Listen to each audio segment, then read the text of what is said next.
Last time on Square Roots, we crash a wedding and murder a groom, abandon a child, and stumble on some lazy dragons just sleeping the day away. Bad dragons! Bad dragons! Sponsor our show!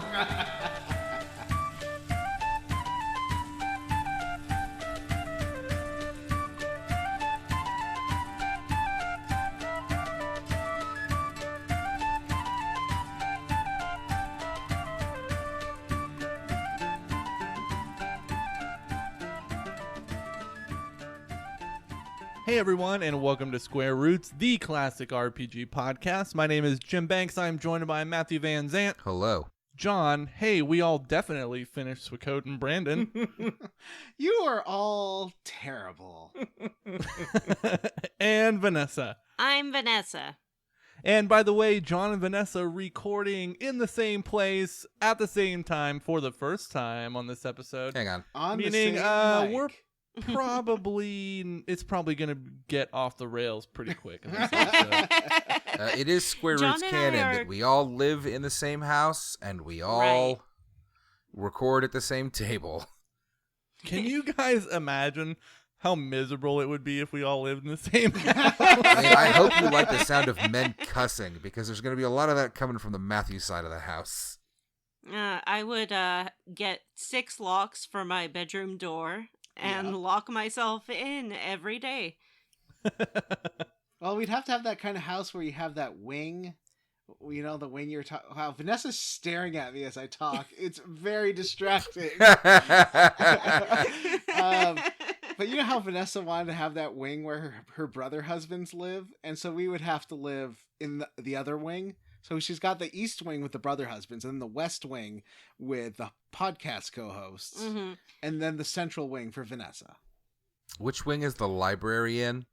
And does the magic rose come into play here? How does this work?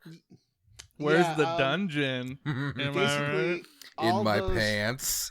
Floppy-haired boys Because have to that fall in shit's love torture. Anyway. with Vanessa before the final rose falls off the petal, or off the flower. Final petal falls off the rose. That's what I'm trying to say. And then I choose who's worthy of receiving my rose. John, did you just call Vanessa a beast? Yeah, in this scenario, Okay. she's the beast with 3 floppy-haired bells. All right. I just took a DNA test. Turns out I'm 100% that beast. Even when your hair is floppy, yeah, I got boy husbands. That's the human in me. And I marry them all. That's the polygamy. Now, when Vanessa says boy husband, she does mean of legal age. Yes, I just mean that they are boys as in men Or with your subs. floppy hair. Are they boys to men? That's Yeah. what I was thinking. Boys to men. BBC, ABD. I don't know what letters they actually say in that That's song, what but I they're was like, trying to come up with boys too, to and I men, couldn't. I wasn't ABC, sure either. BBD. I guess they must say BTM. No, that wouldn't make any sense.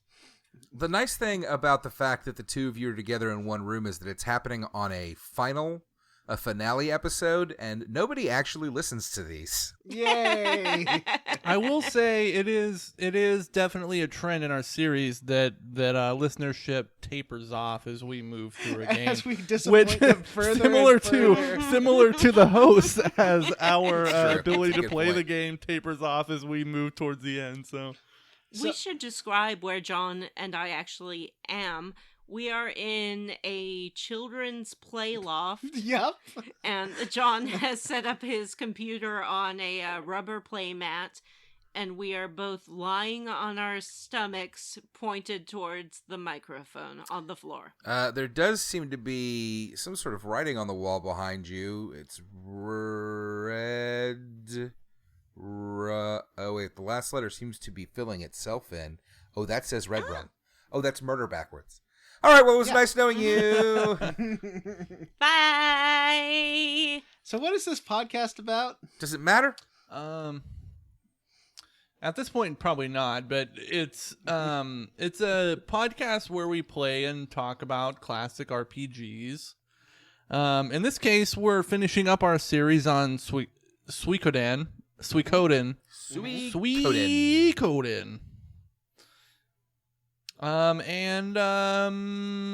Yeah, we play lots of cool games like the Final Fantasies and the Personas and the Suikodens and the masses of effects. The I'm Dragon very Ages and the excited. Fallouts and the Vanessa showing us her square root shirts. Yep. Now she's doing the chicken dance. And we play through them one chunker at a time, and this is the final chunker of Suikoden. So if you haven't heard the first 5 episodes, probably go back, or else this won't make any sense. Unless you're like a real fan of the final battle, because it involves throwing people off of castles, which is great. Ooh. Yeah, which you shouldn't be surprised by, Jim. I like how the final Wait, battle in what'd you this say? game, you throw somebody off a castle. You don't. Yeah, I remember that perfectly. You don't throw anyone off. I know, Castle. John. That's what I meant. Yeah, we're just trying to help you out here, buddy. Hey, does Are anybody you? want I to talk remember about the how they fact that it leveled was up, a or are joke. we just gonna like literally sit here and talk nonsense for another hour? Oh, I think we could go into the level up segment. How about Vanessa go first, since she's right here? Okay. John, We're stare all at right her here, while she technically. records this. Get her back for what she did to you. He is. Yay. I was listening to him talk. It was that is weird. Because he's like right in the corner of my eye. Oh, I don't like it. And I can't like turn my head to look at him because he's too close to me. It would be really weird. All right, John. Oh no! Stuff I a did sock it. in your mouth. You can't talk over her Ah. because we can't cut it. He Okay. stuffed a bottle in his So mouth. I did know say that I've been missing for a little bit, but it's because I was walking across America to John and I's meeting place, but I finally got here, and I have a lot to catch up on. First off, I want to talk about L-I-Z-Z. Oh, that spells Lizzo. I saw Lizzo, y'all, What? in concert, live and in Whoa. person. It was amazing. She's great. 100% that bitch. You definitely talked about listen this to on the Lizzo. podcast already, though. If you haven't listened to... I did not talk about this on the podcast already. Maybe you've just been talking about it that much. She hasn't been on the podcast in like 6 months, so she Yeah, definitely I has. haven't been on the podcast in 6 months, so just slow your roll and listen to me talk about Lizzo. All right. It was a great show. That's really all I have to say. It Hang was like on. a few weeks ago. I don't Slowing remember. my roll. It takes a minute. Did she okay. splash you with her juice? Ugh. No, I was up in the balcony, which may sound like, oh, why are you cheap and up in the balcony? But no, it's because I'm ritzy and expensive. Because the orchestra level was standing and the balcony was sitting, and I was like, I must have my throne because I am a queen, and I know I am because Lizzo says so. And Lizzo says that if I love her, maybe I can love myself. And you know what? Maybe I can. Vanessa's right. Lizzo is amazing. This sounds like some bougie bullshit. It's great. Too good to stand with the common people, huh, Vanessa? I tend to like faint in heat and or crowds, and it was both hot and crowded, and I didn't want to faint. I see your reasonable explanation, and I reject it. Yeah, I'm too good to stand with the bougie crowd. And, I'm making fat stacks, so I gotta spend it. Thank you, John, for doing the making it rain hand gesture. Inches from my face. No, he's looking at me again! And then, Breathe in her ear, John. No! And then today, maybe this kind of segues into John's level up. Maybe we can do a co-level up. No, I want to do my own. Okay. Rejected. Burned. Today, John took me to one of his favorite breakfast places. We had a big breakfast, and then we went on a 3-mile walk. And then we were Wow. very tired because we realized we are not outdoor people, and we don't know what we were thinking. There are gooses there and Gooses, other birds. geeses. Were there think gooses? they Because the call- pictures that you sent us were ducks, and I was worried that Vanessa had gotten confused. There's definitely a flock of Canadian geese mixed in there. That's how John got here. I flew with them. It was great. John was the tip of the flying V. Mm-hmm. Oh, is that what the guitars are named after? I think it's more the shape because they are all shaped like V's. Do you think that the geese fly in honor of the flying V guitar? In fact, if you go outside and play a sweet riff on a flying V guitar, you'll summon a gander of geese. A gander is a male goose.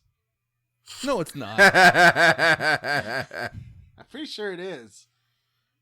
Boy, Is it? y'all are Oh, real no, dumb female. tonight. It's the female goose. Sorry. What's good for the goose is good for I the gotta gander. fucking Google. Oh, you're right, John. It is a male goose. Oh, is it? Yeah. Oh, well, I'm very smart. Scholar John. Anyway, Vanessa's still leveling up. So we also went, so we walked around the park. We went to a store. Well, John. Whoa, you here's guys the went thing. shopping? We went shopping. I guess we can reveal what city we are currently in, because Can neither we? of us. Well, well, neither. you can give hints. Yeah. It's a city known for its coffee and technology. Mm-hmm. Its nicknames Boise, Idaho? are the Emerald City and Jet City. Oz. Yeah, it's Oz. So here in Oz, there's a famous-ish sort of toy/goof-em-up store, and we went to the toy goof-em-up store and toured their rubber chicken museum. It was beautiful. There's like a turnstile and everything, but it's literally just a wall. But you have to like walk through this dumb turnstile to get to the wall. It's really silly. And like there's like a posted entrance and exit to the museum, and it is 8 feet wide. Hmm. And the captions are like, here's one of our beautiful rubber chickens, and next to it will be like some knockoff chicken, inferior chicken by some horrible thieves. Mm-hmm. It's wonderful. There is a mystery glowing hole, viewing hole, where you have to put your eyeball in and then turn on the light, and it is glorious. Is it a rubber chicken? I will not reveal the mystery of the viewing hole. Vanessa, what did you think of the viewing hole? Well, I saw the viewing hole second, and so I'd seen John's awe and how impressed he was with the viewing hole. So by the time I got to the viewing hole, I was really sort of hyped up and excited to look in there, and he did use one of his Canadian nickels so I could look into the viewing hole.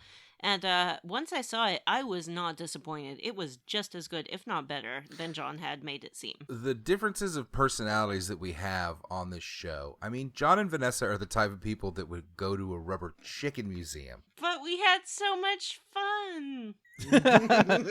We did draw a nice parallel today when John and Vanessa were at the park, because you guys met and took photos and went to the park, and Matthew and I met and took photos and drank a bunch of beer and then went to a concert and then passed out.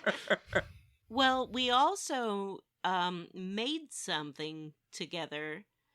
I don't know if John wants to talk about that. You'll probably find it on our YouTube channel or Facebook group. It's a little video special to really lay our late beloved friend Julian Titus to rest, get his spirit to settle down. I'm sure that'll be very well received by our audience at large. Mm-hmm. I think they will love it and not have any problems with it. Mm-hmm. And so to prepare for that, we went grocery shopping, and we went to Whole Foods because we're bougie, as discussed already. I had to go to a different store to get the soda and deodorant I needed, because Whole Foods isn't a useful store if you want to buy things. It's only got ridiculous nonsense made out of tree bark. Yeah, John would not even consider looking at their products for what he needed. I mean, I'm I sure think for that's deodorants reasonable. it just had like crystals, and it's like $50 for a bar. I'm sure that their Whole Foods brand version of Coke Zero or whatever it is you're drinking is just like, it's just coffee. That's all it is. Kombucha. Mm-hmm. You guys should go to that cool Starbucks roastery they have downtown where they have like coffee beans that shoot through pipes in the ceiling and they do all kinds of super weird roasts with the coffee. I don't want to get shot by coffee. You have espresso shots all the time. Espresso? I can't speak because Espresso. I'm getting this stupid echo because I'm trying to listen and be on the mic. It's really difficult. I'm throwing a dinner party downstairs as we speak. So let's finish the level up so I can go. Here, well, if you wanted to keep leveling up, I can mute myself. It's okay. Okay. I'm done. I've Okay. leveled up. I went on an airplane and I saw Detective Pikachu and I saw, what's that movie called that I watched? It's called Shazam. You said Shazam. Yeah. It was okay. Did they go silent? Yeah, they seem to have muted themselves. John is muted. John is muted. John, you're muted. I was trying to mute so that Vanessa wouldn't hear herself, but Yeah, but if we're But both she's also muted. then you can't hear either of us. John heard me, and it was great, wasn't it, it was John? wonderful. Great. I'm glad you love. No, what did you think of Detective Pikachu and Shazam? I liked Detective Pikachu. I thought there was sort of a little twist ending that I didn't see coming, and I enjoyed that. It was cute. It reminded me a little bit of the Golden Compass universe, where everyone has an animal, what is special to them, because there was a lot of talk of, like, you gotta have a Pokemon partner. That's a good comparison. I didn't think of it like that, but it's just like that. That's a good point. Golden Compass is just a Pokemon knockoff about atheism. I fucking love the Golden Compass. I'm super excited for that I'm show. very excited for Me this too. Netflix Did you know that series. he's writing a second trilogy of those books? I didn't know that. Second Dude, one's I already will out. read. I'll read the hell out of those. Yeah. I thought Vanessa would be very excited for the part of Detective Pikachu where the girl like got to experience the mind of the Pikachu, not the Pikachu, of the Psyduck. Well, here's the thing. I love Psyduck, but that doesn't mean that I want to be Psyduck. I love sweet floppy-haired boys, but it doesn't mean I want to be a sweet floppy-haired boy. But I understand, John, why it would be confusing for you, because you love bears and you also want to be a bear. It's true. What did you think of Shazam, Vanessa? It's okay.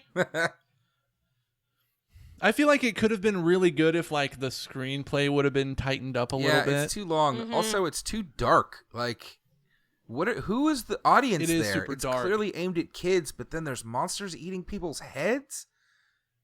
Well, there's that one like super violent scene in it, which like it could have been edited a little. The whole movie needs another The re-edit. movie needs to trim 25 minutes off as well. Yeah. I will say the one thing it did that I really liked is it showed a scene from the perspective of a child character, and then later it showed the same scene from the adult's perspective, and sort of it was the same scene but just played a little bit differently and shot a little bit differently. I liked that a lot. I hadn't seen that before. Cool. And that's how I leveled up. Yay! John, how did you level up? Great job. I'm going to keep this nice and short. I played some of the new Smash Brothers characters. I played Joker, and the Persona 5 level is Isn't that amazing. it's like a sped up like- version of the song, or like a remixed version of the song, and it's fucking delightful. And it also switches. At least I saw it be themed as Persona 4 for some reason. So it had the Persona 4 battle theme, and it was yellow instead cool. of red. And like when you play as Joker and do your big smash, it does the all-out attack thing where all 4 party members show up and attack. Oh, that's rad. But they shoot out And, sparkles instead of blood.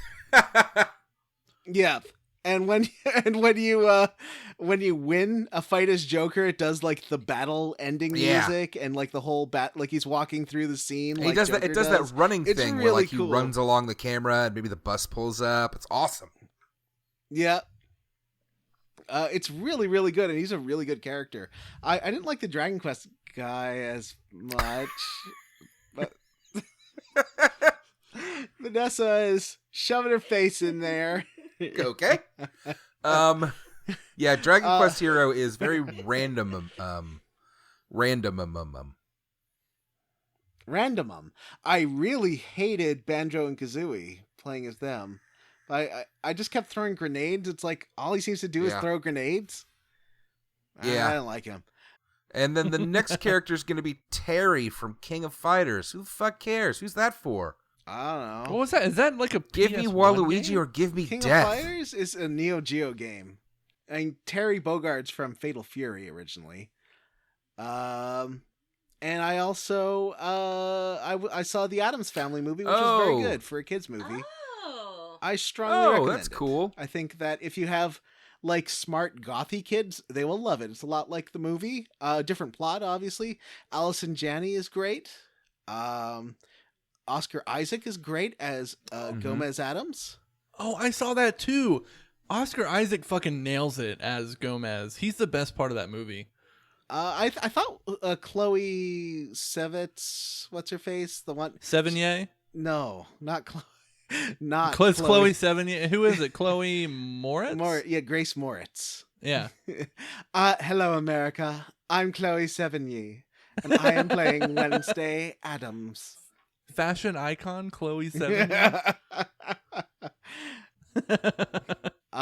Anyway, so that's about it for me. I also met Vanessa. It's very weird, someone you've known online, seeing them in person, and like having the voice that you recognize but not really connected to the face somehow, and the person. It took me like 2 hours to get used to it. He was a little bit shy, but through my natural charisma and stunning beauty, I was able to break down his walls. So what did you roll on You that got charisma it. John check? seems like he'd be real difficult in person. A heart so big it could crush this town. Anyway, Jim, how did you level up? Ooh, I did a thing. I went to Buttons this on was your actually underwear. kind of a weird thing. So the Breaking Bad like epilogue movie came out this El past Camino. Friday called El Camino about Jesse Pinkman and what happens after the Breaking Bad series finale. It was produced and released by Netflix, but the same day it came out on Netflix also had a limited theatrical run, and it was playing at an Alamo Draft House. It's like 20 minutes from me. So I went and saw it in the theater, and it's really jarring to sit through a bunch of trailers and then as a movie starts get that dum-dum like yeah. Netflix logo pop at the beginning. It's super weird. And like 12 people in the theater when that came up was like, that's weird. And then the movie played, and the movie was really good. It's obviously a fan service movie because everybody loves Jesse Pinkman, because he was like the kind of like hero of that story in a way. But it was a good movie for him, and he got a good ending, and had a lot of callbacks to stuff and a lot of character cameos, and it was just a good, well produced movie. Did he And say the Jesse- B word? He did in a flashback. He did not say it in the present chronology What of word? the movie. The B word. His thing was saying the word bitch as like an exclamation. Jim, you said it. I know I don't like the word, but I'll say it for clarity's sake. Okay, if that's fair. But yeah, I liked it. It was good, and I ate some delicious fried pickles at the Alamo Draft House and drank at the bar before the movie started, which was good. And it was a good movie, and I liked it. Matthew, how did you love it? I'll keep it short too. I watched Disenchantment? What's the name of that fucking show? Disenchanted. I watched Disenchanted season 1, part 2. And on John's recommendation, and it was great. I really enjoyed it. There were some real solid, strong episodes in there, and it ended on yet another good cliffhanger, and I liked it a lot.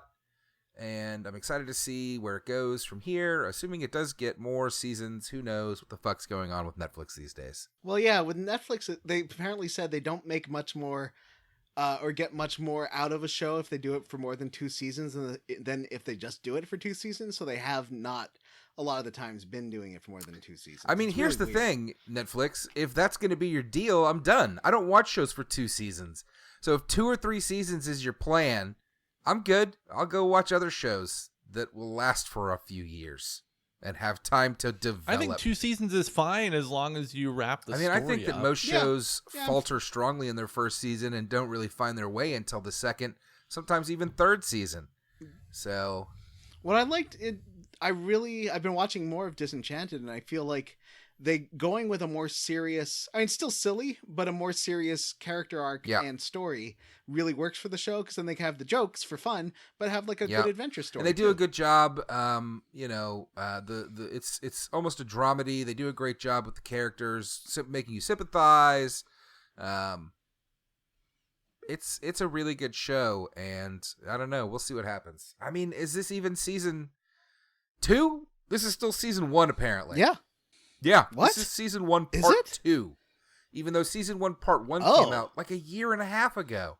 But then some shows, It did. like, for example, their She-Ra reboot is just about to release its 4th season. Its first season came out less than a year ago. That's weird. Whoa. Netflix, you're getting a little too wacky for me, and Disney Plus is looking better and better. Did you take it, like, really look at the backgrounds and stuff? I did. In Disenchanted? It's 'Cause, like, great. there's I mean, so much it's a to look great at. looking show. It's just, I mean, Yeah. there's a lot of CGI in there, but it's good. It's a great show. Check it out. And we have been leveling up for way longer than we normally do. Let's get the fuck out of this segment and talk about this dumb game that we all definitely finished by throwing somebody off of a balcony. Listeners, as I mentioned, I am hosting a dinner party downstairs while I'm up in the loft, so I'm going to respectfully step away from the quest log. I apologize for my absence recently. As I said, I was walking across America to meet Cut John this part out. Brandon. I fully intend to. But now my walk is over, and it is time to eat. So thank you for having me. John, thank you for being a friend. Jim, Matt, thank you for being my co-host. Cool. And I'll see you all later. So, Encyclopedia Brandon spots a problem. Vanessa says she spent the last 30 days walking across the United States, but she also talked about the movies she saw on the flight here. Which is true, Vanessa? Oh, she's left. Sounds like a deep state conspiracy to me. Quest log! All right. Vanessa's just looking at me from the ladder down to the lower level. It's very boy. weird. She's slowly going down it while staring at me. I don't know what's happening. Ah! Oh, she keeps popping her head out of the hole in the Hey, floor. she's like the Fiend on WWE's SmackDown last week. Yeah, you sent us pictures of Yeah, it was that. really That was fucking weird. amazing. It was really funny, though. Anyway, hey, John, did you know that we need to find this moonlight weed? So we have to find this moonlight weed to make a cure for the dragons. That's what Lucan says. Yeah, he said So, we need 3 ingredients, Milia- and he would only tell us 2. And the first one is... Yeah. That's ominous. That's always ominous. If someone won't tell you what a third ingredient is, Yeah, it's going to be babies, you right? should probably be worried. I guess we'll see. So, we ride on Thrash, which is Milia's dragon, which one of the 2 dragons that didn't fall asleep. Thrash and Black. Okay, you gotta not do that. I hate it. I hate it. So we take the dragon out to Seek Valley, which is like full of weird rocks and crystals. Yeah, and I don't stuff. understand this valley. It's definitely like Crystal Town. It looks like a geode. And, Why is this valley a geode? Well, you fight a big floating geode with some like diamonds rotating around it because it's guarding the moonlight weed. When I fought the big giant, it was like a pearl almost with some diamonds floating around it. And when I fought that is when Yeah. I used, I believe this is when I used Tyr's spell Judgment for the first time and realized that it just smacks the shit out of things. I thought that would be like another one of the hell spells, so I forgot to use it for like everything until the final fight. He's got 4 spells, and 2 of them will automatically. One of them will just totally wipe an enemy off the board. One of them will wipe all of the enemies off the board, but one of them does damage to the whole field, and then one of them does like 2,000 damage to one person. Now, that's actually not the best attack I have. Ooh, what is? I have Pawn and remember your girlfriend Ronnie Bell? Yeah. They have a unite attack where Pawn runs up and starts punching the bad guy, and then Ronnie throws a shuriken at them, and it does like 1,700 damage every time, and it's free. And you can do it as much as you want. And well, except that a Pawn is down, he's like unbalanced for 1 round, but Ronnie Bell isn't, so she can do like another 1,000 damage fireball in between rounds. So it's really good. There's a few attacks like that. Hey John, that what like, is your like shirt? My shirt is Borderlands 3. It's all the characters from Borderlands 3. I needed to pick up some shirts because I didn't get to do laundry before I came out to Seattle. So I was like, I have underwear and socks. I don't have any clean shirts. So I went to GameStop and got a Sailor Moon shirt, and I got this. Okay. Number 1, you said to yourself, I need some new t-shirts, and you went to GameStop. Yeah, I am a up-and-coming streamer, so I need some hip and with it Gamer t-shirts that I can John, wear. the whole thing is you're not supposed to wear those t-shirts until they pay you to wear them. Oh. That's how marketing works, bud. So, you fight this crystal monster, and you can judgment it a couple of times, or you can use Ronnie Bell and Pawn to destroy it. And eventually it explodes, and you can get this plant. But someone stops you. Who? Lady Windy. The and evil Ted. Windy? Lady Windy and Ted. Yeah, this is pretty fucked up. She brings Ted back to life. He's a zomboy Yep. who wants your Soul Eater rune. But then, I don't really know Well, what she never happened killed here. him. Like, you use the Soul Eater rune on him, and he's like, hey, I'm not me. She's controlling me. Kill me. What happens, yeah, basically, like, he has a connection and, like, mentally, telepathically links to you via the rune, and it's like, hey, I need you to absorb my soul and have it eaten by the rune. It's okay, I'm 300 years old. You can have those 300 years back.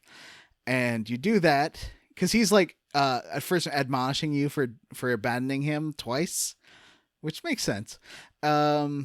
But then he breaks free, and he gets his soul absorbed into the Soul Eater rune, and the rune just repels Windy, and she's like, ugh, I'll be back. I'm gonna get this stupid rune for you, jerk. I love that the villainess of this game's name is Wendy. Oh, but we spelled it with an I, because that makes it cooler? ? I guess. So,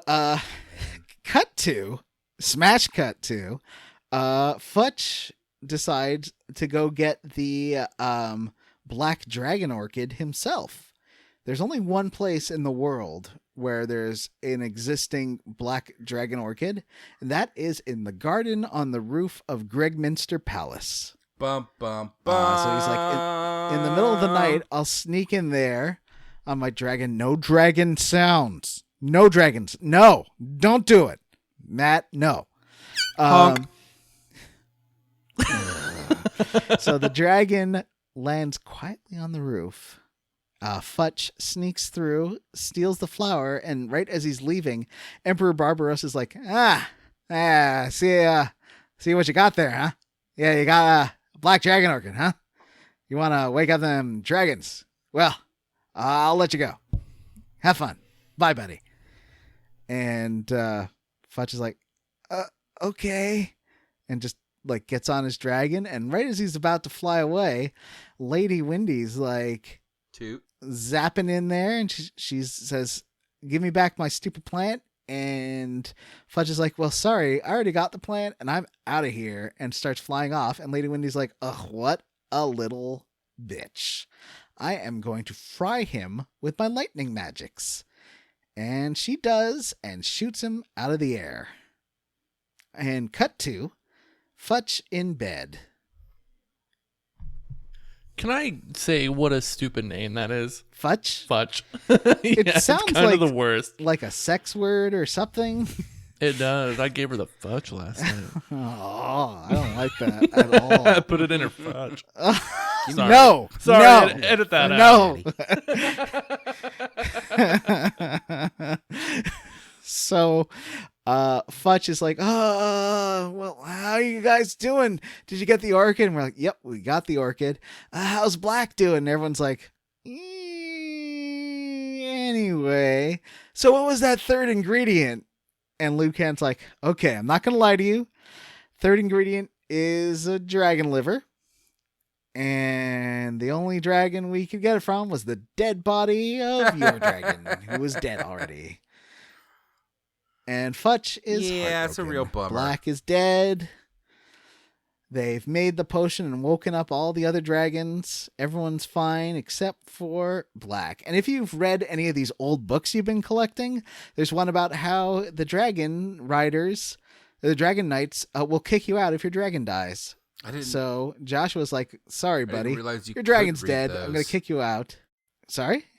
I said I didn't realize you could read those. Yeah, if you got the librarian guy, he collects all those old books, and it's all like backstory, and it gives you hints on getting some of the harder to find characters. Mm-hmm. Like there's the one guy who shows up in Tien, I think, or no, the other, maybe Tien. He shows up there once in a while in the inn. Like you have to walk in and out 20 times and he'll show up. That's dumb. Yeah. I got all of them.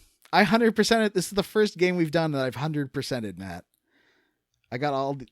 You 100%? I got all the dumb items. I played this game for 35 hours. Did you really? You got all 108 stars? I did get all 108 stars. I got all the old books. I got all the paints.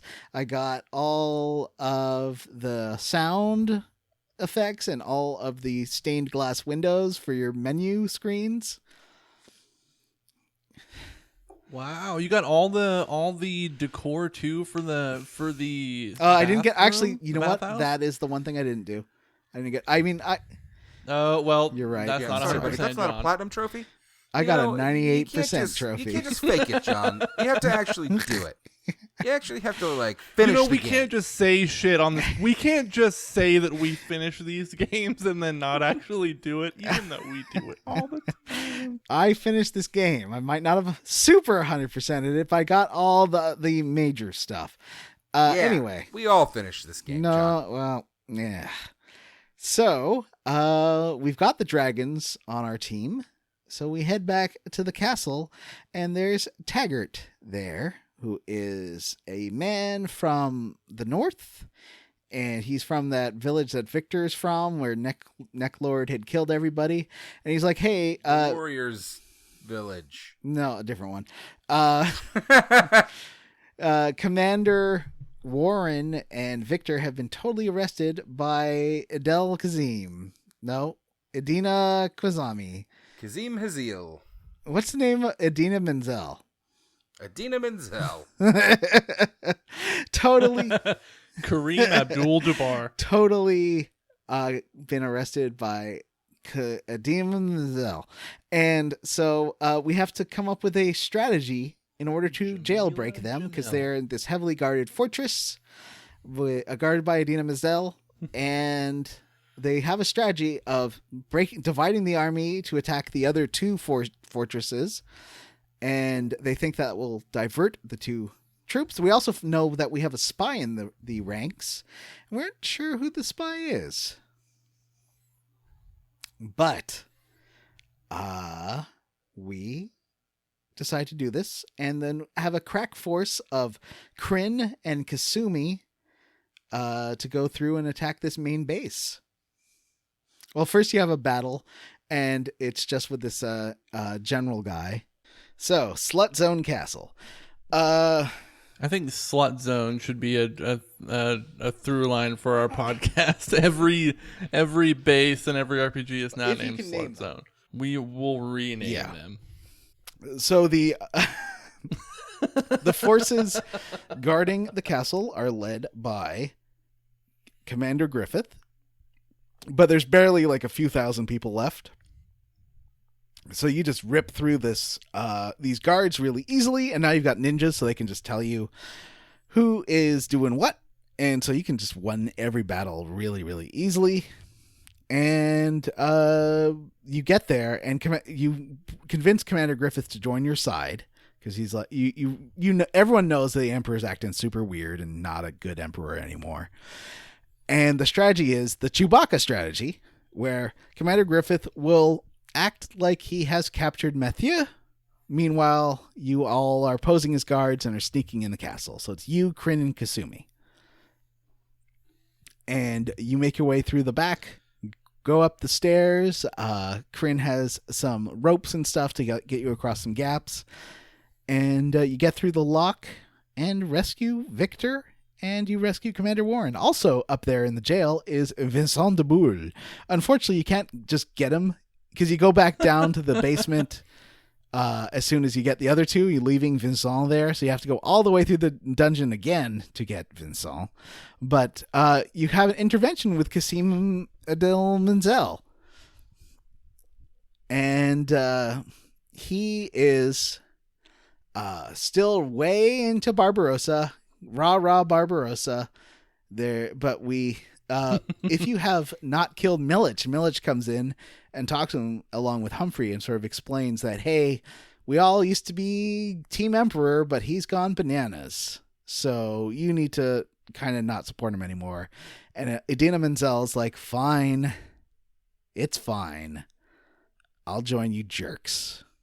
Because, yeah, the Emperor's not cool beans anymore, Jim. His beans, kind of hot. Hot beans. What happened? They got heated. He's just like murdering people and like being a jerk. That sucks. That's worst case scenario for beans. His beans way too hot. So sad. We beans. Make our way back to Slut Zone Castle and try and figure out what to do next. We've kind of united the different warring factions of resistance against the Imperial army. And now's the time to take out the floating fortress. And we've kind of ignored the fact that we do have a spy, and hopefully that won't be bad because we haven't figured out who it is. But the floating fortress is in the middle of the water. So how do we do it without any boats, you might ask? We only have a few boats. The answer is the dragons can breathe ice and make boats that way, Jim. Ice boats. Ice boats? So we crawl onto some ice boats, which sounds very uncomfortable, float the whole army that way to the floating fortress, and have a big old battle. Can I comment Sure. on something, John? Your recording situation, where you're recording, the lighting makes it look like you're being held hostage in a shed, and you're being forced to talk about Suikoden. No, I love talking about Suikoden. like America is the great Satan. When you said that you 100%ed, it's like somebody made you do it. That someone is Vanessa, just popping her head out again through that hole in the floor. But yeah, she keeps you locked up in the attic gaming room to 100% games while she does her fancy dinner parties downstairs. That's exactly it. So we take our whole army on these ice boats. We have another big battle. It is very successful. You can use dragons and stuff now. And frankly, Sonya, not that great of a general. And you'll find out why in a second. You make your way through the floating fortress, and there is a boss here that is amazing. It's a dumb shell that uses lightning on you. It's called the Shell Venus, but it's just like a big shell, like a seashell, like the 3 shells that you use to wipe in Demolition Man, but there's only one. And this is a kind of 2 bosses in a row. The shell is sort of the easier of the two, because right after you do the shell, so the idea is that you're going to go open up this or close this gate on the other side, and then set fire to the river that goes through the floating castle by pouring oil into it and burning out down the castle that way.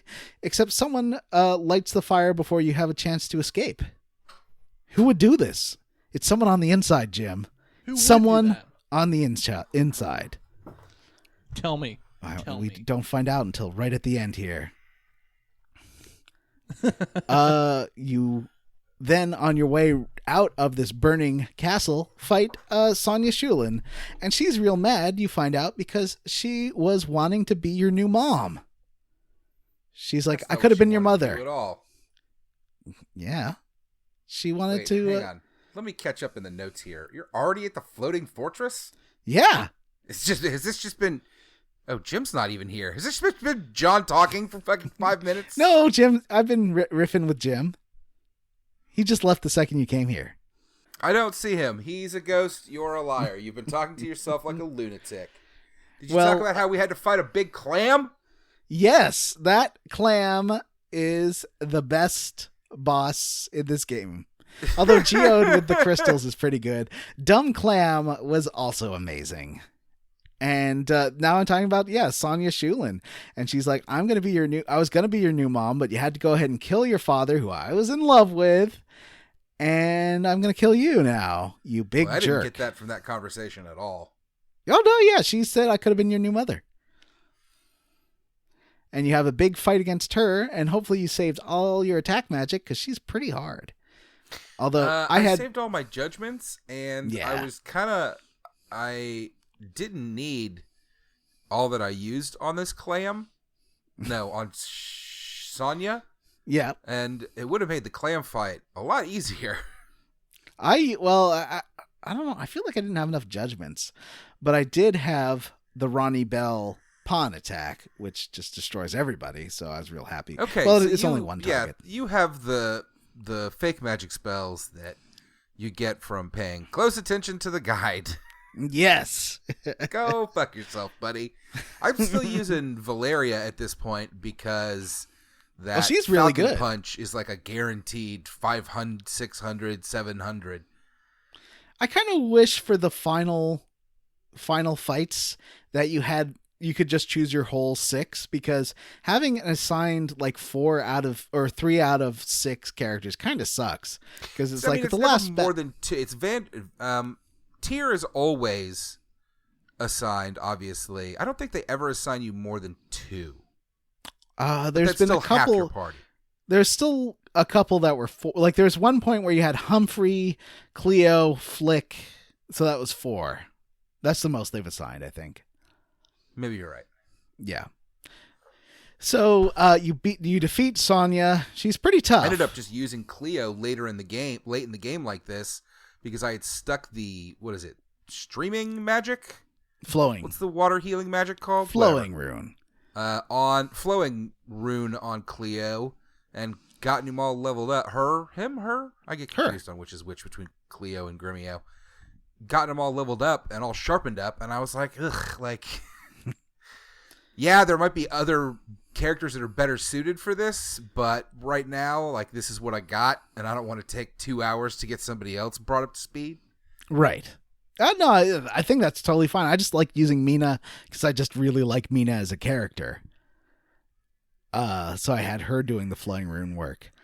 So after you defeat Sonya, she's like, well, just kill me. And you're like, well, I kind of want to recruit you to the army instead. And she's like, well, you could have been my mom.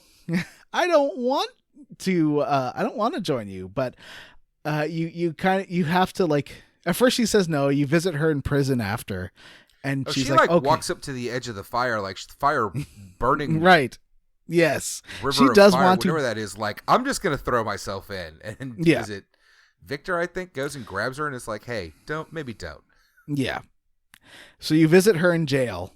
after. Well, this is sort of cutting ahead, but you visit her in jail after, and she's like, "Fine, I'll join your stupid army just to watch you die." Yeah, And I mean, that's you can how do it she- immediately after, because I did. You can do it immediately after this. But before that, you get a scene where Mathieu has been struck down by Sanchez, What? who incapacitated him, and he was the one who let the flaming oil in way too soon to try and kill Tyr. Betrayal! Sanchez. How dare they? Sanchez doesn't seem to have much to say about this. Sanchez's whole thing is, well, I'm glad I did it, but also keep this in mind. I like you. That's it. Yes. I know I his tried to whole burn you monologue. alive, which would have been a terrible death, but I still like you. I just, I promised your dad that I'd sabotage you from the inside. And he's been feeding information to the bad guys this whole time. And so basically you're like, well, I want to kill you now, but Mathieu convinces you to leave him alive because finding out that there's been a saboteur when we're this close to winning might ruin the morale of the army. So they keep Sanchez in his position just as a show to not admit that we've been infiltrated by the Imperials. And for the rest of the game, he kind of tags along with you. Was Sanchez one of the 108 stars? Yes. Huh. Does he get like a redemption at some point? I forgot what his little bit, because you see what happened to everybody at the end, and I forget what happened to everybody at the end thing was. I also in the northern checkpoint. One of your 108 stars you executed for sure. Thanks. Maybe after the battle.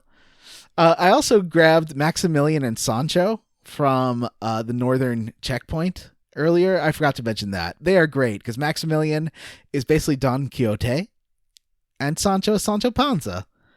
And they fulfill that exact role, that he has a sort of a senile wandering knight, but he's also super powerful and will do that a charge boost and is really, really powerful in the charge attack.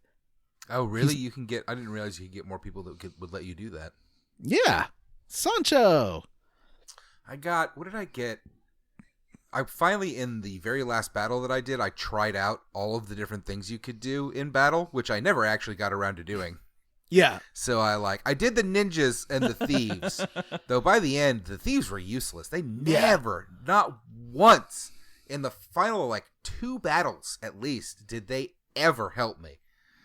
Did they ever find anything out? But the ninjas were good.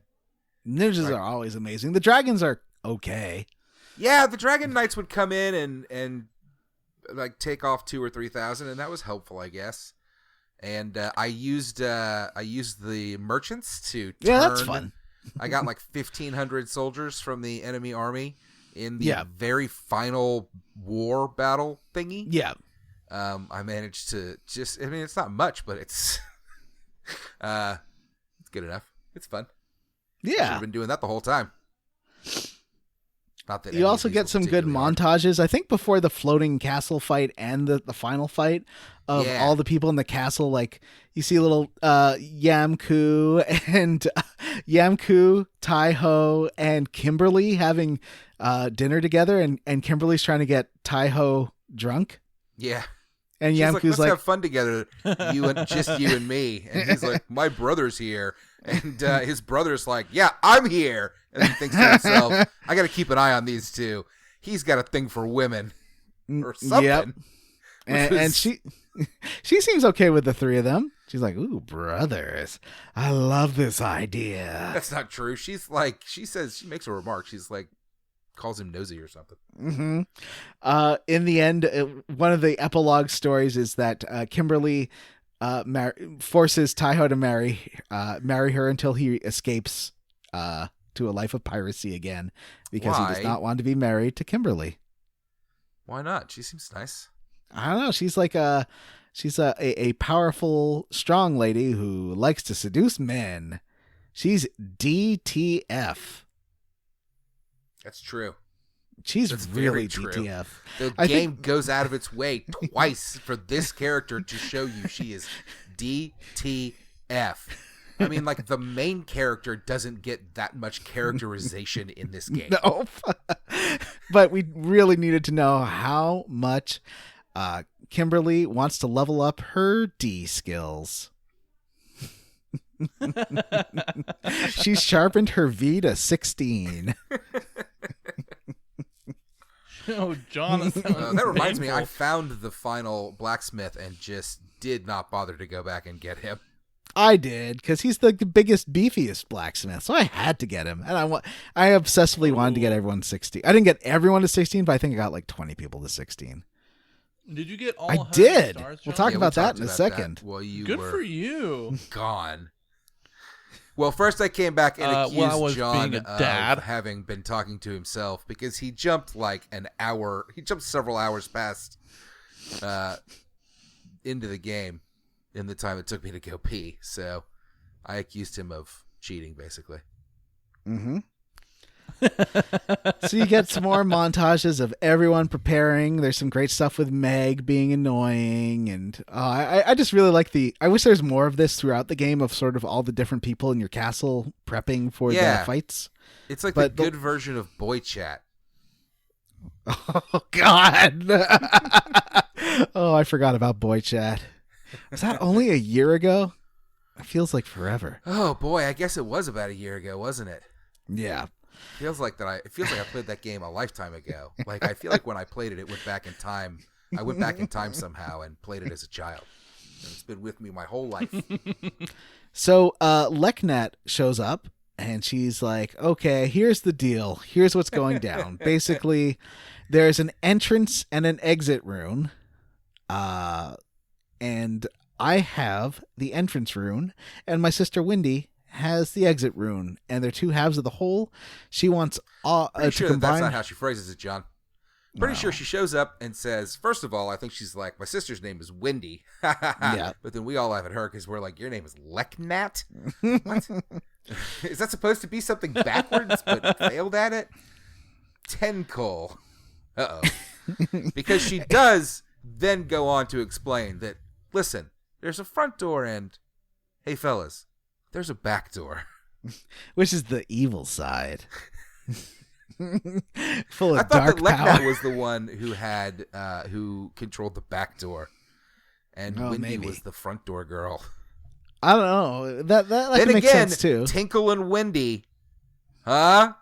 Front door and back door, Tinkle and Oh, Wendy. hey, windy back door, tinkle front door. I'm not liking I get this. I mean, this is what it is, John. This is in the text of the game. John, let's just make the subtext text, bud. So the other thing she does is like, hey, you got all of them. You got all 108 true runes or stars of destiny. And then Victor's like, well, we would have 108, but Gremio. And she's like, yeah, I want to give you one more gift. Forgetting everybody. Let me just do some magic right now. Let everyone think of Gremio and how much you love Gremio. And then suddenly just, boop, he's there. He's Yes. like, what? And he's like in the middle of talking about, oh, and I think these spores are about to eat my face and I won't be able to make stews for young master. And wait, where am I? What happened? And everyone's like, hey, Gremio. That's great. Yep. You only get this if you have all 108 stars.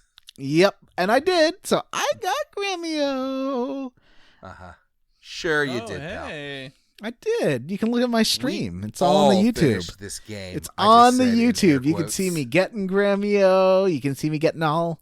Yeah, sure, and we all got Eris back in Final Fantasy VII. You just have to use the Konami code at the casino. Everybody knows that. Mm-hmm. So And we all did all the nudalities in Mortal Kombat. Gremio joins the army, but he kind of sucks. Like even I sharpened up all his weapons and leveled him up to a 50 something, and it's like he didn't have anywhere near as much spells as Cleo or Mina. So I was like, I'm just leaving you back home. You can stay and make some stew. And I went towards the final battle. Now, before you get to the final battle, you fight your way through the southern checkpoint and have to dispose of Anne Geddes. Yeah, Anne Geddes shows back up so that you can murder him. And you Yeah. even beg him, please, Don't Yep. do this. He's We like- will kill you. He's like, yep, I know you will, and you have to do it. There's no halfway about it. You are going to put your staff into my tummy, which sounds worse than a sword somehow. And yeah, you do it. You totally kill Anne Geddes.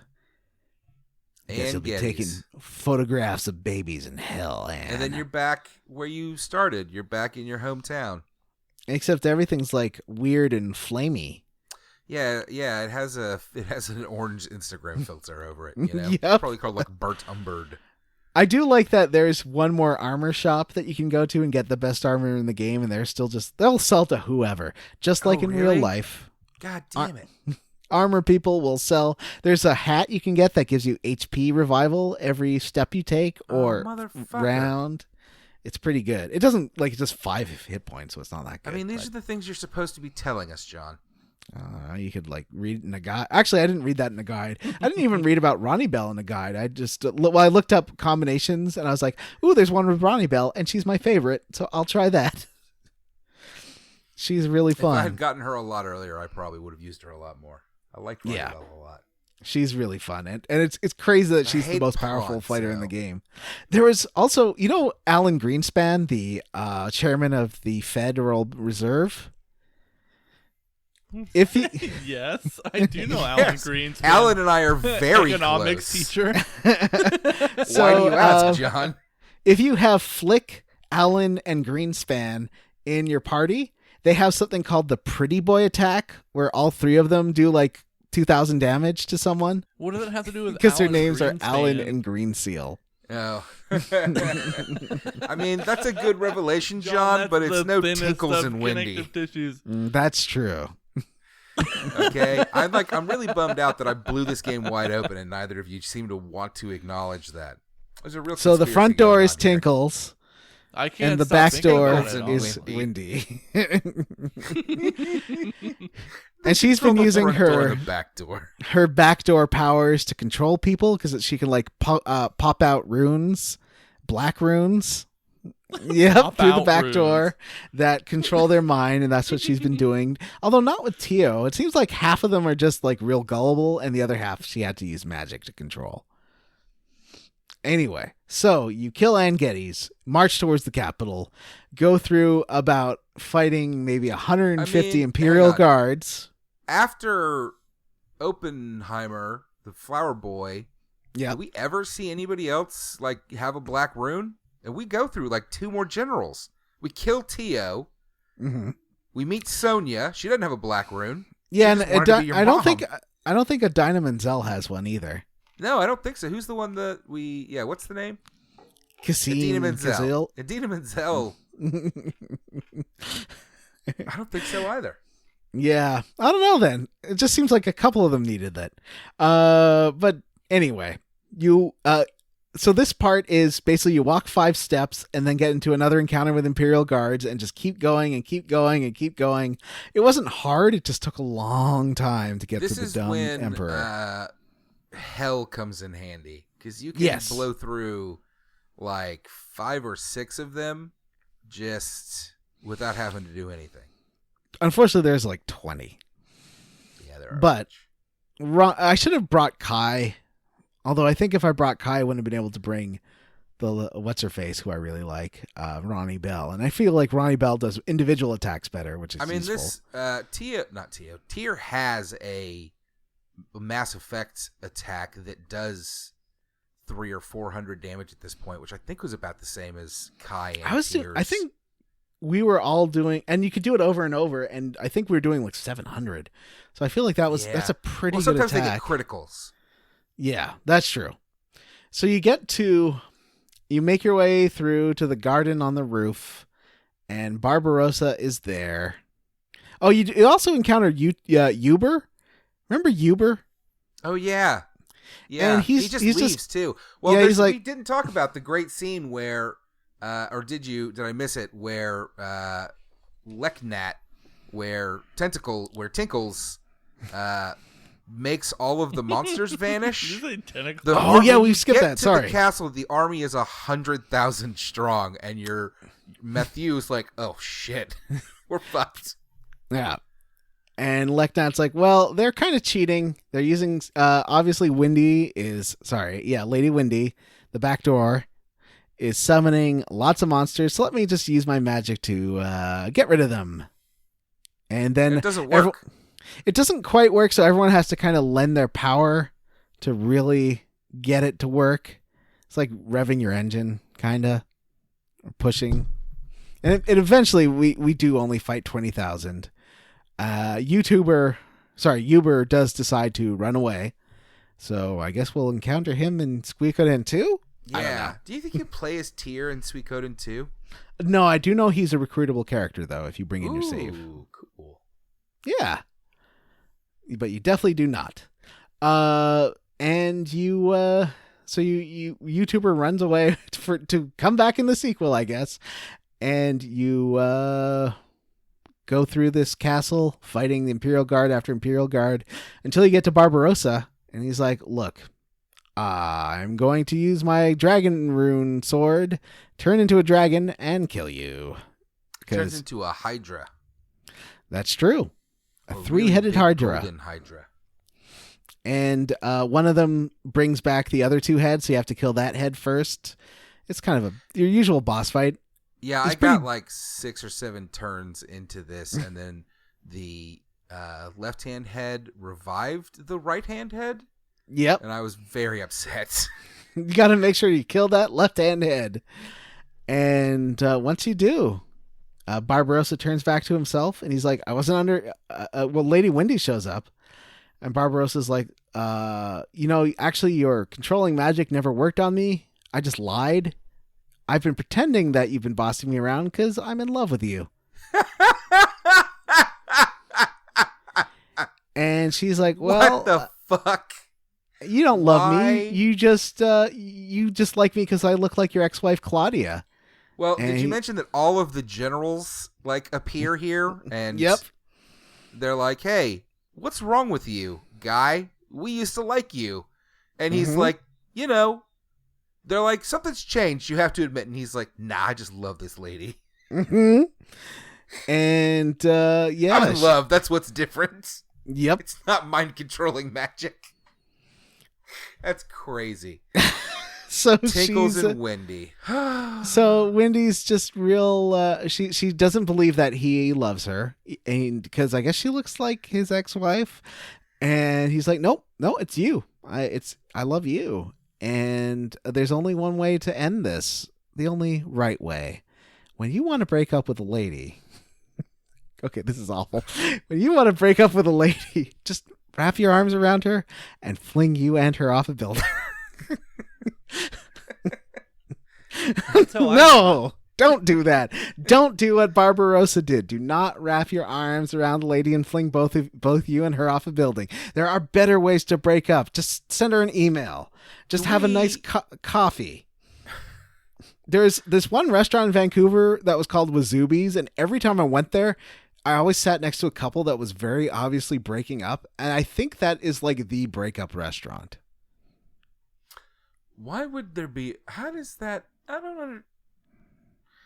Can we talk about how crazy it is that the villain of this this game is not the boss of the game and is instead just thrown off a goddamn building? Yep. And like they could have talked it out. Wild. Like how... That is kind of Final Fantasy-esque. No, if it was Final Fantasy, then she would come back to life and turn into God, and you would have to kill God to finish the game. Well, in Final Fantasy IX, you killed who you thought was the end boss, and then the God of Death appeared for you to murder. I just feel like this was a messy breakup. He didn't need to do it in front of everybody, and really didn't need to drag her off the castle wall to kill her. Like, let's talk it out, buddy. Talk it out.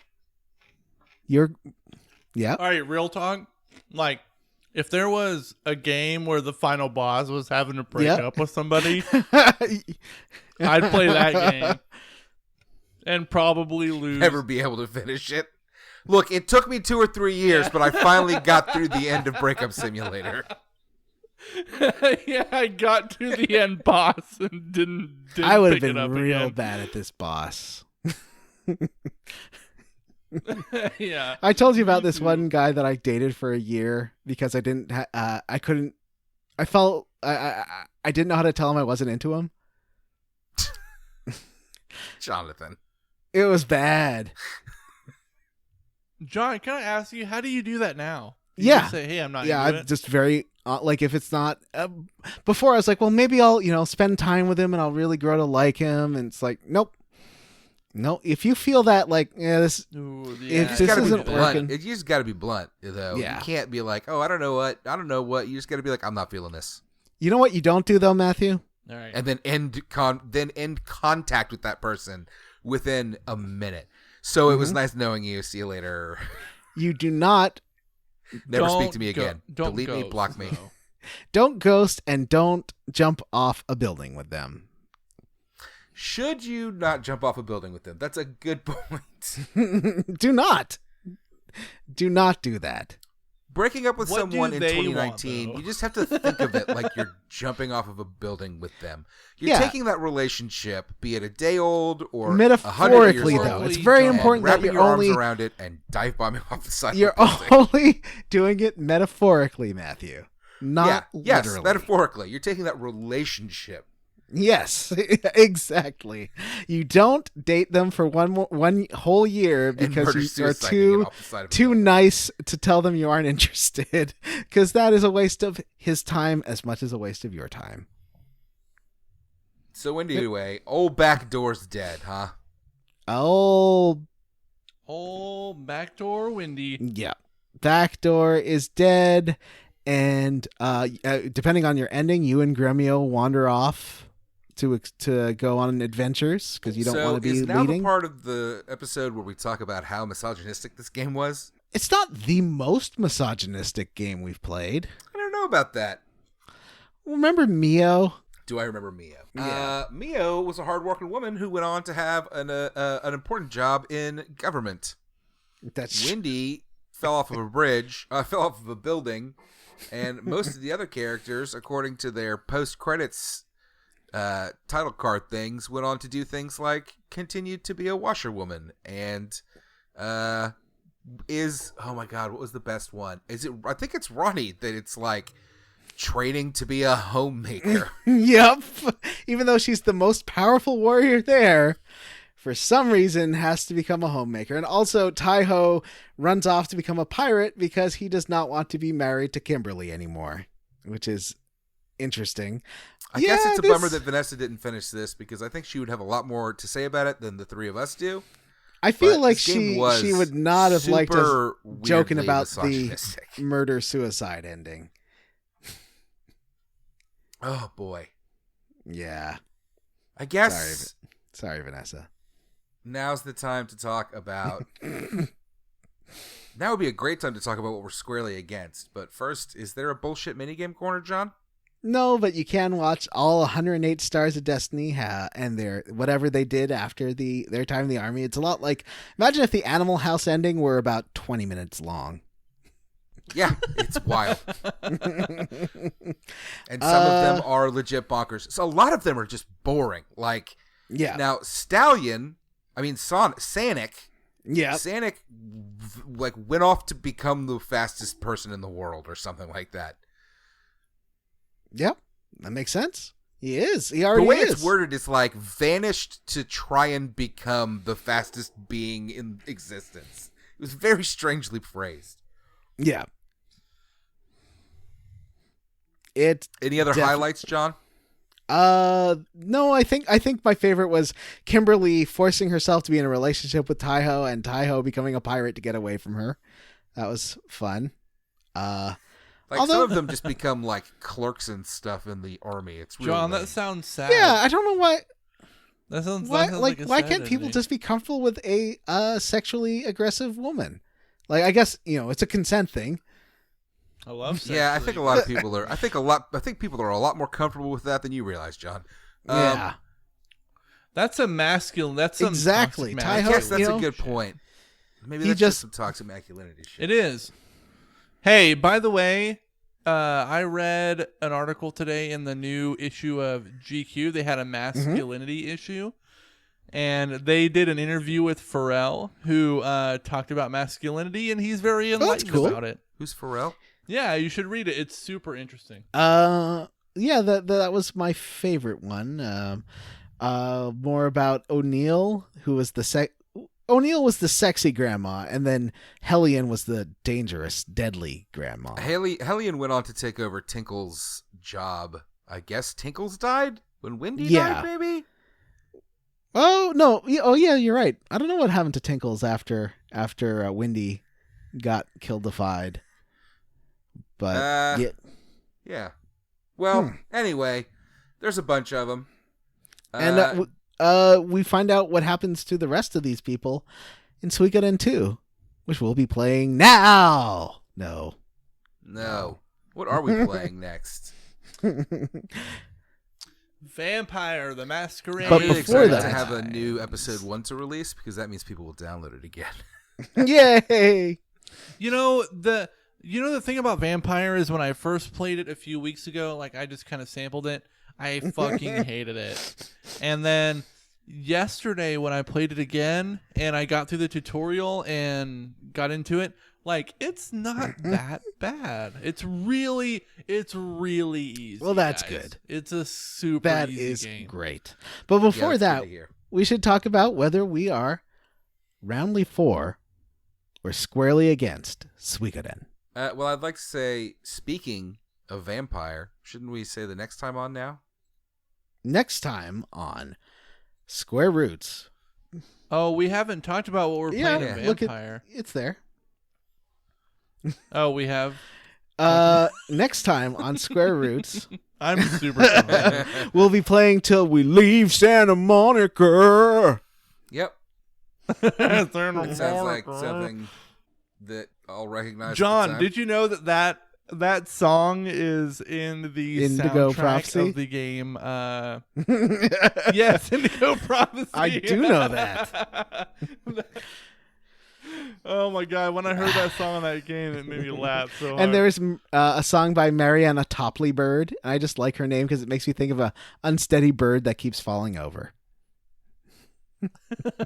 But okay, so we gotta leave Santa Monica. But before that, let's talk about where we roundly for squarely against Suikoden. Matthew.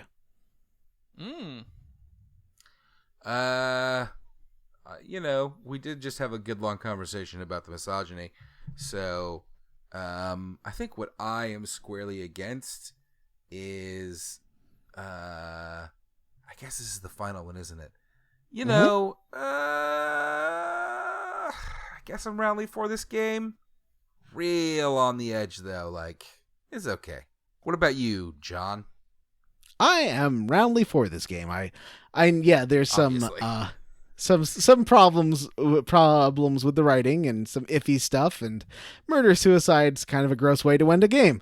But overall, I really liked the Peoplemon aspect. I love the cutaways to different characters doing stuff. I wish there was more of that because that was my favorite part of the game. And I just loved collecting and equipping and leveling up all these people. And there's too many characters, and I love them all, and I just wanted to be friends with all of them. So, thumbs up, squarely, roundly for Suikoden. It's one of my favorite games we played. Jim. I will say that I'm also roundly for this game. I know we ragged on the amount of money it takes to level up characters a lot, but getting enough money to sharpen your character's weapons and getting it from the dice game guy is also really gratifying. And going through all that and going back to a place and beating the shit out of enemies is really, really, really gratifying. It makes it worth it, and it's not like inaccessible. It's easy to do if you know the game mechanics. So it makes me think it's a well-made game. So I'm roundly for this game. What you played of it? When you played it, Jim. And Vanessa. No, I finished it. She's around. We all know she's around. Mm-hmm. She's lurking somewhere. I don't see her head popping out of that hole in the room I'm held captive in, but John's chained to the floor in an attic somewhere in northern Washington. Hey, gang, did you know that we got an email? An email? An email? Can we read it to our listeners? Read it, Jim. Yep. Oh, let me find it here. I got it. This comes from Adam Z. It says, "What an amazing idea for a podcast. When I first heard about it on another podcast that will remain nameless, parentheses, see you at Greatest Gen Con 2019, my first thought was, that's a recipe for a disaster. Those games are 60 plus hours long. I soon found out I was wrong after listening to the Final Fantasy IX series. Then it got even better after you came to your senses and Vanessa joined the team. My question for you all is related to this genre that we all love. What is a key ingredient for you in an RPG, JRPG or otherwise, that gives you that warm and fuzzy feeling? For me, I would have to say that the music is a linchpin. Final Fantasy VII's music still gives me chills at times, especially when fully orchestrated. I apologize if someone has already asked this question and I forgot. Smiley emoji. Yeah, it's Smiley an emoticon. Thanks and keep up the great work, Adam. P.S. Matt, how excited are you for that Amazon Wheel of Time show? I love that book series and hope they don't mess it up. Love the casting so far and am cautiously optimistic. Thank you, Adam Z. What do you guys think? What is the secret ingredient? What's the thing Emerald used to say? Spice of life. Bam. Emerald Lagasse. Bam. What's the bam ingredient for your RPGs? I said this when we discussed it when we got the email, but I think that it is, for me, I need the combat to have a deep enough strategy that it remains engaging, because I get really, really bored of just having everybody attack really, really fast. And I won't stick with games that do that very, very often. I like games where leveling up is fun and fast, and I think that's why I like the in this game when you're leveling up low-level characters, it's really quick, and I like the kind of addictive feeling of leveling up characters. I also like having, I think a big roster is one of my favorite things. Like that's why I like in this game, and I like in Final Fantasy VI. I like ones where you have a million characters. I find that really fun for some reason. But I like being able to grow characters, and I like it to not be crazy, or like I hate games where it punishes you for grinding and punishes you for trying to level everyone up, where they're like, oh, you should have done this faster, or the enemies will scale up with you, so really you're wasting your time. Like, screw you. That's how I like playing my games. And so that, yeah, leveling up, growing characters, having fun, lots of characters I like. Good story too. Actually, I'm going to agree with John. Like, I think that the ability to like simply scale your character's levels is like the key to a very it's not even easy. It's an accessible way to build your. And it's RPGs. satisfying. Yeah, it's super satisfying, and like doing it the opposite way, where you put that wall up between like your playability and your character growth, is so frustrating.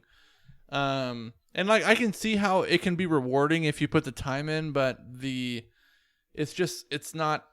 It might be rewarding, but it's not fun. And so like that's what I think is fun about certain RPGs. That's one of the reasons why I like the Persona series. Is because like it's kind of that whole thing split down the middle,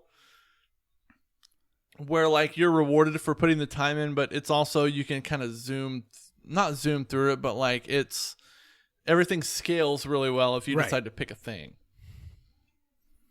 and that's one of the reasons why I love those games. So. And Matt, how do you feel about the other thing? I'm excited about the Amazon Wheel of Time show. I know that it was co-produced with the BBC, but their Good Omens adaptation was so good, and the cast. Oh, that was is amazing! Neat. I'm excited for the cast. Everybody looks good, I think. No like big names really, but that's okay. we'll see. I don't know. I love that book series, but I actually I feel like it doesn't really get going for like a really long time. I don't know. I guess we'll see. There's been a lot of kind of half-assed or half-baked adaptations lately, like American Gods, Preacher, stuff that I mean, none of them are bad. They're just not great, and they're not the source material. Which, I mean, they can't be, but, you know, I think that the Marvel movies have shown that they can be pretty goddamn close and even improve on it. So we'll fucking see, I guess. Hey, you know what else I'd like to talk about, though, other than thanking Adam Z for that email? We have a Patreon. Please give us money so we can make the show. And there are bonuses. Johnny. For $3. Hey, John. Yeah. Hey, John. Yeah. Hey, What's John up, buddy? Brandon. What's included in our Patreon tiers? This tier right here, rolling down my cheek, is the $3 tier. And if you pay me $3 a month, I will cry. And out of that tier pops out bonus episodes. And Hey, can I tell you a thing? We can cut this out. Can I tell you a thing I've just thought the other day I really want to do with you guys as a big bonus, a big Patreon bonus? If we all do pitch in for a commentary track for the Final Fantasy movie. Which one? Advent Children? And no, the Final Fantasy The Spirits Within. If we all do, like, watch the movie, sync our things at the same time and do a commentary track for it, that would be amazing. That would be fun. We'll have to think of a reward tier, like when we hit, X amount per month, we'll do that. Yeah, I mean, that's a good idea, and that's something that we could just do. Fine, that could just be a bonus episode. You're right. Fine. That would be so fun. That'd be fun. See, I'm the type of listener that never listens when somebody puts up a commentary episode, but people seem to like them. So, I mean, It's not like I have a problem with doing them. Yeah, they do. Like, people love commentary. For $5 a month, you get all the bonus episodes we've done, and you also get to vote. And we're going to do one more little mini vote for the last game of the year. So, $5 patrons, look forward to that. Oh, yeah. I forgot all about that. Yeah. So anyway, that's the Patreon, and you can find it at patreon.com/SquareRootsPodcast. One of the things we do for all of our patrons, regardless of tier, is we read their names on the show at the end of the show. And that time is now. Jim! Let me kick it off. The Real, the Scofflaws, The Mighty Monarch, Christian Go, Kevin Walter, Pumpkins But You're an Adult, The 109 Stars Under the SS Anne, Stephen Paget, Jimmy, Cake Ninja, Wash in the Wind, Amanda Douglas, George Brady, Vanessa's fourth mom, Stephen Kroc, Jameson, Jordan O'Boyle, Matthew Casterline, D. Jethro, Jared Collins. Fine, see everyone's names, at least it isn't always Matt. Moose, the Chick You Star. That is not how Eugene, though, is a feeling okay.